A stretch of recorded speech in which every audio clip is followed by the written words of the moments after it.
Yahabashim Yashabakathon to the brothers. Yahashamar Latham Bashim Yasha to the sisters. This is Priest and Officer Al-Haran, the I.S.U.P.K. under Commander General Yohanna.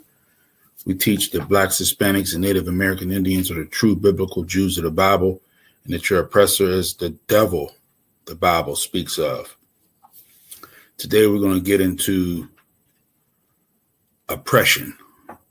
That's the title of today's lesson.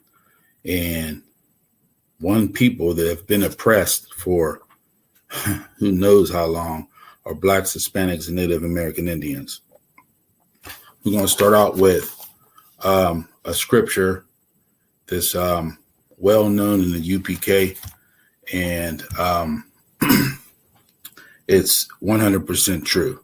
And we're going to go to Ecclesiastes chapter 7, verse 7. All the brothers and sisters in the UPK knows this verse here. This is like one of the bedrock verses we use to show and prove who we are as a people, especially. Ecclesiastes chapter 7, verse 7. Surely oppression maketh a wise man mad. I'm going to stop right there. There's more to this verse. I'm going to stop right there. Oppression does make a wise man mad. I'm always upset due to the oppression. Even if I'm being oppressed, but I see the oppression on all of us. Like I see our sisters being oppressed, our brothers being oppressed, Blacks, Hispanics, and Native American Indians, and it bothers me. It makes me upset. It makes me mad, like the scripture says. And so you can read this, as it says, oppression makes a wise man mad. But the thing is, if you're walking around and you're not mad, that's because you're not wise. Because it says oppression makes a wise man mad. So, Blacks, Hispanics, and Natives, it ain't no secret. We the most hated people on the planet, man. People love their dogs more than they love Blacks, Hispanics, and Native American Indians. It's the truth.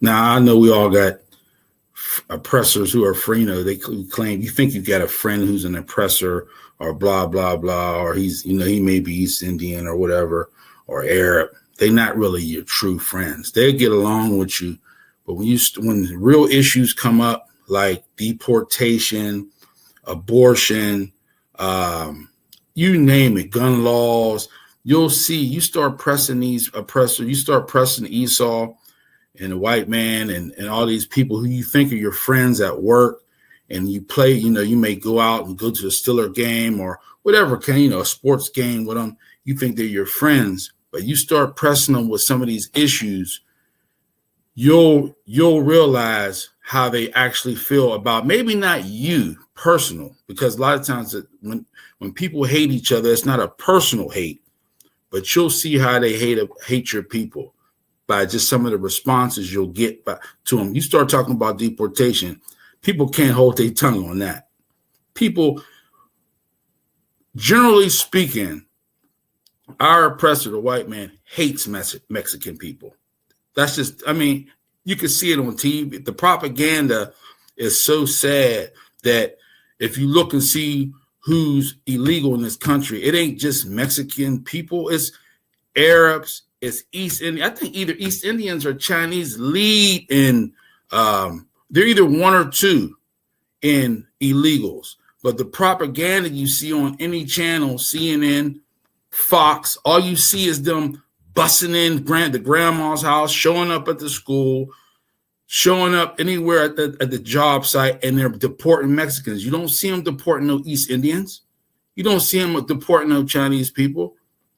You don't see them deporting nobody else but Mexicans. But if all these people are illegal, why are you only, and if you are deporting them, why are you only showing Mexicans being deported?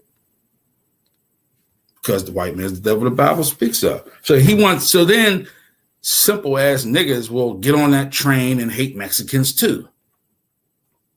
Uncle Tom. So you don't have no reason Blacks, Hispanics, and Natives have no reason to hate your brother and sister. But if you tune into these channels and all this, you'll be right with the Esau hating Mexicans for no damn reason. You know what I mean? So, I mean, at the end of the day, you know, they haven't done anything to us, and they're our brothers and sisters. So I'm going to start again. Ecclesiastes 7:7. Oppression maketh a wise man mad. And another thing is, you know, being oppressed, man, it make you do things that you normally wouldn't do if you wasn't oppressed. Drug selling, drug usage, whoring. You'll do anything. Most of us will do anything for money because you're being oppressed. And now we done made this empire so much money. I mean, through our sports, the greatness of our sports. We didn't, you know how many multi-millionaire and billionaire white men have become multi-millionaires and billionaires off our backs, just on sports. I mean, you think LeBron James and all these big, they make a lot of money, and they do. But just imagine how much they slave masters making. If you can pay LeBron James, I use him all the time because he's the most, you know, everybody knows him. If you can pay him what you pay him and still be able to operate, how much are you making? So it ain't nothing for them to put when I was young, they had a video, Be Like Mike. You think they love Michael Jordan because he makes a lot of money for them. But he also, that commercial, Be Like Mike, is breeding. So everybody in the hood wants to be like Mike. So next thing you know, everybody that comes to the NBA is flying through the sky because there's more than just Michael Jordan. A lot of us are great in basketball in these sports. So you say, damn, if there's one Michael Jordan, there got to be some more Michael Jordans out there. Now, he done transformed the game, got every kid in America, this is back in the 80s and 90s, got every kid in America trying to be like him. Now, the owners of these teams, everybody got Michael Jordans now. Every team got one or two of them. It then got past Michael Jordan. Now they their own. They didn't create their own. Now there's, you know, Hardens and all these different people. But it didn't start with Jordan, but that's how they play you. They get a guy, they give him they gave him millions of dollars. She got a shoe brand. Everybody looks up to him. Everybody follows behind him. Next thing you know, the recruitments is up. The colleges is getting a ton of money, all making money off of us. That's just one sport. We ain't talking about baseball. We ain't talking about football. We ain't talking about none of these other sports. I mean, singing and dancing. You got, I mean, Jay-Z's just one. You got all these, if you know, they put one up that's higher than everybody, and then wants everybody to kind of chase that one as far as greatness, and that gets them even more money. They make, I mean, our inventions, they made millions and billions of dollars off of our inventions. You know what I mean? And ain't no telling what else they done did to us, man. But at the end of the day, if without us, this country is just another Italy, Ireland. It'll be a regular ass white country. But when you got slaves who are God's chosen people, and you enslave God, you're going to have a great country. Egypt was a great. And all these other places that had us in bondage, they turned into the greatest country in the world because of us, not because of them. But all we got to do is follow the law, statutes, commandments. We can get our asses out of slavery, but we don't want to do that because we want to follow Christianity. We want to follow Islam. We want to follow all the gods of the other nations that don't have a damn thing to do with us. And you think the Most High is going to free us out of slavery, and you serving another man's God? You know what I mean? You don't serve no other man's God. You a bitch. Excuse my language. That's what a bitch man does. Serve another man's God. You serve we got a God. We serve him. So I'm gonna move on. You know, Slovakia. Where we at? You know, and that's another thing too. I want to get to that. These everyday, you know, oppressors, you know, as long as they have somebody to look down on, which is us, they're cool. They don't care what they care more nowadays about their, you know, being more taxed and things like that. But at the end of the day, as long as they know they're not a nigger or a spick or or a redskin, they don't kind of care that the government is kind of taking advantage of them also. So the everyday white man, long as he realizes, like, look, I might be getting taken advantage of, But as long as I'm not looked at as a nigger or a spick, I'm cool with that. So at the end of the day, you could just look at them. They're proud. They walk around proud. Meanwhile, we all pay the same taxes. We all get paid the same. A lot of us go through the same type of stuff, but he wants to know that he's not feeling the same way you feel. He don't feel oppressed because his people are in power. Our people ain't. We ain't supposed to be serving up under no other damn nation of people. We're supposed to have our own nation. Slovakia. Then let's go to let's skip. All right, let's finish that verse. Slovakia. All right, this is Ecclesiastes 7:7. Surely oppression maketh a wise man mad, and a gift destroyeth the heart.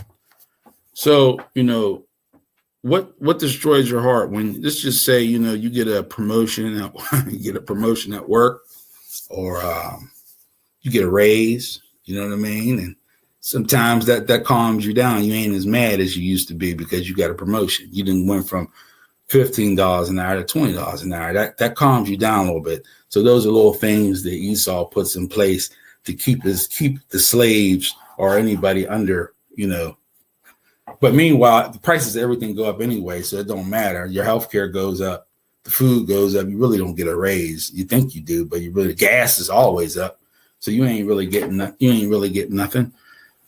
But so it says, oppression maketh a wise man mad, and a gift destroyeth the heart. You have to have wisdom to be able to fight oppression at the end of the day, and a lot of us don't get any wisdom. And what kind of wisdom are we even talking about? You got to follow the law, statutes, and commandments. That's the wisdom that you need in order to fight oppression. And the only place you're going to find out how to fight oppression is in the ISUPK under Commandant General Yohanna, because the Christian church does not teach you how to fight oppression. There's no brotherhood in the church, and after that 2-hour song and dance they give you, you go right back on the streets to deal with oppression that you have no idea how to fight. So what do? You get high, you do all the things that you ain't supposed to do. I get high too. At the end of the day, I'm not saying to do that, but if you don't have an answer to the oppression, I understand why brothers and sisters get high. I understand why they do the things they do, because you become mentally ill over 20, 30 years of being oppressed. None of our faces is on none of the money. All the money is some old white guy on there or something. We don't have anything. Our women don't listen to us. We're just completely broken as a people. And he knows, our oppressor knows, that if collectively, if we start following our God, the game is over. It's over. But hey, he gotta keep you eating the wrong stuff: pork, crab, shrimp, and lobster. Every now and then, every blue moon, not every blue moon, every day you turn on the TV, there's a sale on, endless shrimp at Red Lobster, and just keep you sinning. And then you got layers: the black man, Hispanic man, Native man. When you try to get right, there's layers of oppression. So you got Esau up here, then you got the church, and then you got your woman. So a man that don't have these follow those law, statutes, and commandments, not in the ISUPK, he's not going to be able to get through that. There's too many layers of oppression. You know what I'm saying? How could you get through that? So this place was set up so perfect by Esau to oppress you. This is actually right. This is going to go down in history. When this is all over, we're going to look back and say, well, damn. If it wasn't for the Most High, we would have never got out of this damn place. That's why I don't understand why we even made these mistakes, because he already pulled us out of Egypt, and we still went back to our sinful ass ways, man. So where we at? Let's see. Another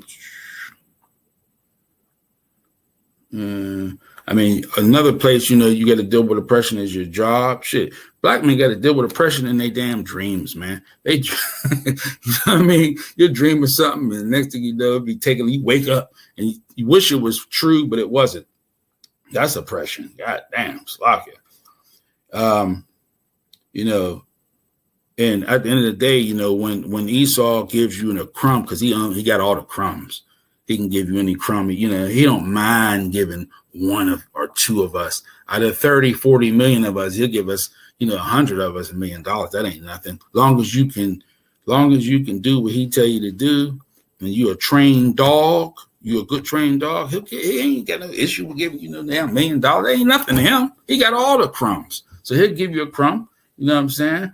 But you know, that's just how that goes. You know, and as far as a gift, the spoils the heart, you got to remember, you know, if you give your children or your rib or somebody that you're cool with a gift for no reason, you know what I mean, other than just because Esau says it's time to give them a gift, then, you know, you ruin that person. You know what I mean? You got to make sure that person earns a gift, because when you don't earn a gift, you create gremlins. And then when you have a gremlin, once the gremlin turns from gizmo to a full-blown gremlin, there's nothing you can really do to change them back. You know what I'm saying? They just go to jail and shoot up the block and do all kinds of crazy stuff to everybody in the neighborhood, terrorize the whole damn neighborhood. You know, Slakia, you know, that's why you always make sure you give a gift to somebody who deserves it. Ain't nothing wrong with giving gifts, but you don't give gifts to people because, you know, Esau says to give them a gift. You give them a gift because they deserve a gift. And you know, and you know what? And then also, you're not supposed to envy your oppressor, man. You know, Slakia, there's a verse. Let me see if I can get that. That's our problem too. We envy our oppressor. Let me see. Let's go to Ezekiel. I think I wrote that down, Salakia. Ezekiel. As it goes, try to Ezekiel. I think it's this one here, 20. I didn't mark it. Salakia, 29. 22. Oh, here it goes. Proverbs. Salakia. Give me a sec. Give me 1 second. Proverbs.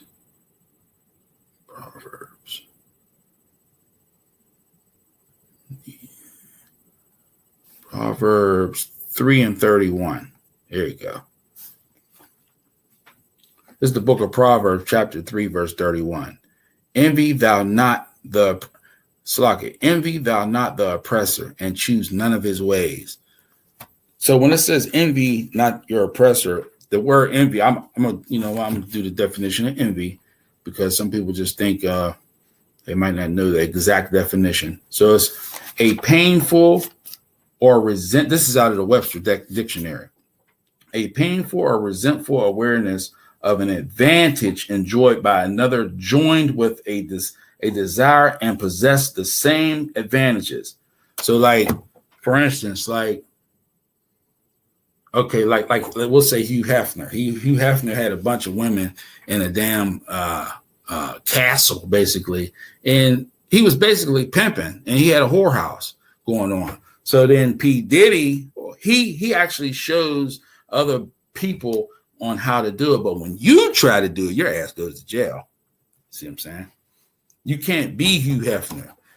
R. Kelly's the same way. Try to do the same type of thing. His ass, they threw his black ass in jail too.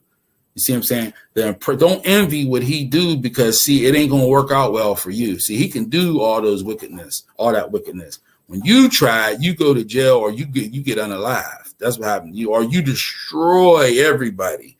And then in the end, you know what I mean? After you didn't destroy thousands of people, now you get your judgment. But at the end of the day, don't envy your oppressor, because he only shows you a blueprint on how to destroy your people. That's all he does. He show you how to put your people into slavery, to be usually it's over either money or some sexual deviancy. That's all it's all it ever is. It's over, you know, he'll use you for money and sexual deviancy. So, you know, a lot of people do it. It's a hustle. It's just something that we see that it could be done. We try it, and we destroy the whole damn neighborhood when we do it. Well, the oppressor could sell drugs Nothing happened. He'll go 150 years, 400 years selling drugs. Nothing happened to him. You try and you get, not only do you go to jail, all your buddies go to jail with you. And then after you hooked everybody's auntie and uncle on the damn drugs. That's what happens with us. He don't go to jail. Nothing happens to him. Just like using drugs, same thing. The oppressor can use drugs all he want. You don't supposed to try it. Now, when you try to use the drug, what happens to you? You fall out, but you playing basketball, you fall out on the court and die after the first time you didn't use some damn cocaine. You can't follow behind them. Same thing with stealing, all that stuff. You want to be, if the oppressor wants to be a sinner, let him sin. You ain't supposed to be doing all the sinning. We have a father, his father, Satan. Our father is the Most High God. So he going to do what Satan tell him to do. You know what I'm saying? That period. We don't supposed to follow Satan. But it's hard to get people to wake up and realize that just because your oppressor is doing something, that don't mean you got to do it. You know what I mean? You teach your children that at a young age. You tell your child, well, you ask them why they did something. They say, well, such and such did it. And then you say, well, but what did I tell you to do? See what I'm saying? I don't give a damn what he do. What did I say? So that's the way the Most High look at us. Like, what did he say to do? You know what I mean? And I know sometimes it ain't real popular to not smoke weed or not eat the right things. It's not popular because soon as you wake up in the morning, the whole world is sinning, man. And so you end up being a weirdo to the world because you don't want to sin with them. People will turn on you because you're not a sinner. You know what I'm saying? You may, people, and then people always try to prove, if you show them that you're not a sinner, people will always try to prove that you are a sinner. That's wicked as hell because they want you to be with them. You know what I mean? If they go to jail, they want you to go to jail. They're on drugs, they want you hooked on drugs. A lot of us smoked weed. I used to smoke a lot of weed. I remember when I quit smoking weed, but I was still trying to hang with the same friends. And they always try to push the weed on me. Like I said, I'm done. I'm good. And they're like, you can here, hit it. Trying to blow it in my face and all that other stuff. Instead of me just being off the weed and we could just be friends, you want me to be high with you. That's a demon. That's a demon on that person who wants me to be with them destroyed. Meanwhile, they should say, well, damn, how'd you, we've been smoking weed for 15 years. How did you get off that weed, man? Because they enjoy being high. And that leads back to oppression also. Oppression at these kids is on weed at a young age. It ain't like, they get 25 and say, oh, I'm going to smoke some weed. These kids, they get on weed early, 12, probably before that. I don't know. And then, you don't get taught any morals. Ain't no telling what you're going to get a hold of in this world as a child. So, so that's Proverbs 3:31. Envy thou not the oppressor and choose none of his ways. Let's go to Ezekiel and let's go 22:29 if that's what that is. 22:29.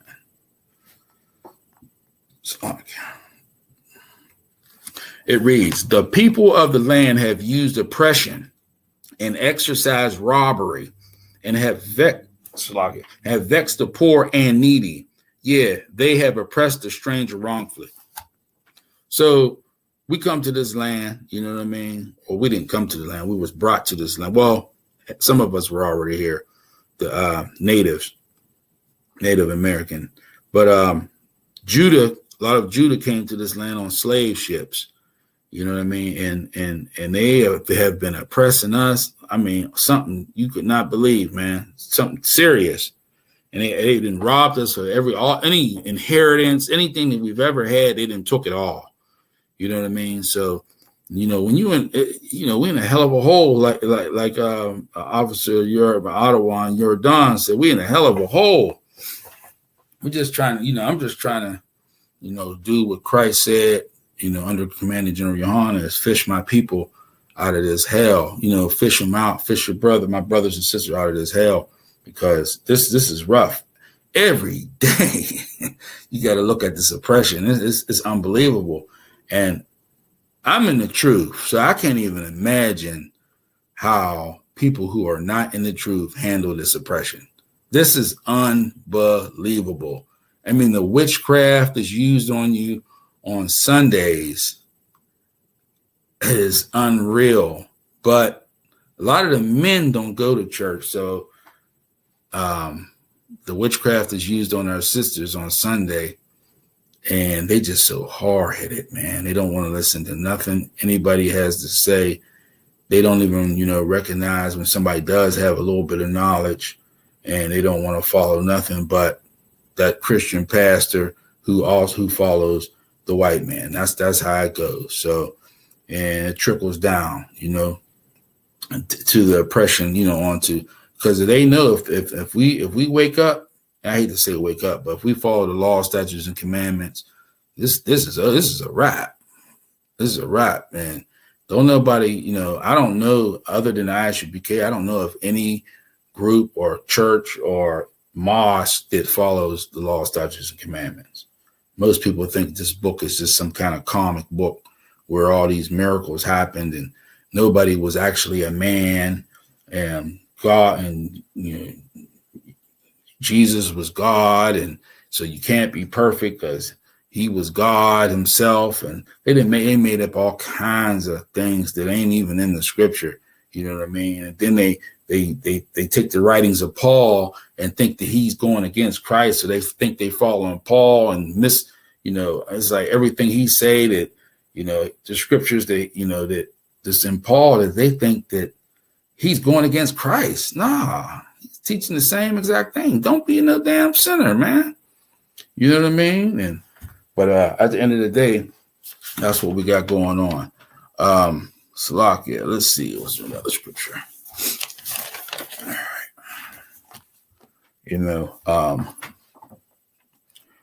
So Blacks, Hispanics, and Native American Indians are definitely in a bad spot when it comes to the suppression. And it bleeds down to our children, from the grandparents to your mother and father, to you, to the children. And nobody has a clue on how to deal with situations that they're put in, how to deal with their oppressor. And it's just pretty sad that we can't get out of this, because it's really everything we need to know is in the book. You just got to pick it up and read it. Everybody got one, so you can download it on your phone. KJV 1611 got everything in there. Got all, the Apocrypha and everything. But we don't think the answers in these scriptures. But hey, it fooled me. I was definitely shocked to see. I was the last person that would pick up a Bible. I always knew I think I love God and I love God, but I just didn't think no answers in the Bible. I'm like, Bible, but you'd be surprised. If you get in this truth, you'll be surprised what you'll learn the first day of, be sitting in class. And then it becomes addictive because it'll be something you never heard of. Scriptures that you thought meant one thing. When you read above it a little bit, you'll see it don't even mean that. It means something totally different. And then you'll see who the liar is on the earth, because they said, Christ was black, and you'll see, Christ was white. You'll see that he ain't no white man. You see, you say, well, the Jews are they, you find out that Israelites are actually black people. That the Blacks, Hispanics, and Natives are the Israelites, the 12 tribes of the nation of Israel. So it's like, and then you say, well, if they lie about Christ being a white man, what else they lie about? And it'll just be more and more until you get to the point where you just realize that it's all lies. And then you can start getting some knowledge from these scriptures, because you'll be taught by the priests and prophets of the Lord. And the I.S.U.P.K under Commander General Yohanna. So, yeah, there's a lot to go when it comes to oppression. There's a lot that goes into it. It's all day you're being oppressed with, your finances, with your relationships with people. And it's hard to understand it if you're not taught how to deal with it. And that's all I wanted to say for today's class. If you need to get into class, go online, ISUPK.com, and look for your closest, nearest class. We're in Pittsburgh, Pennsylvania, but there's classes all over the country, all over the world. And there's schools all over the world set up by Commander GEN.YAHANNA. You know, it's funny that he didn't build so many schools. Umar ain't built one school yet. He's talking about he's been building school for 10 years. Commander GEN.YAHANNA got schools all over the damn world. Now, how long does it take to build one school? You know what I mean? You just got to get some brothers in there, you know, who want to serve Christ severely, and you can get a school, you know, started. And that's all I wanted to say. Thanks for tuning in. Shalom.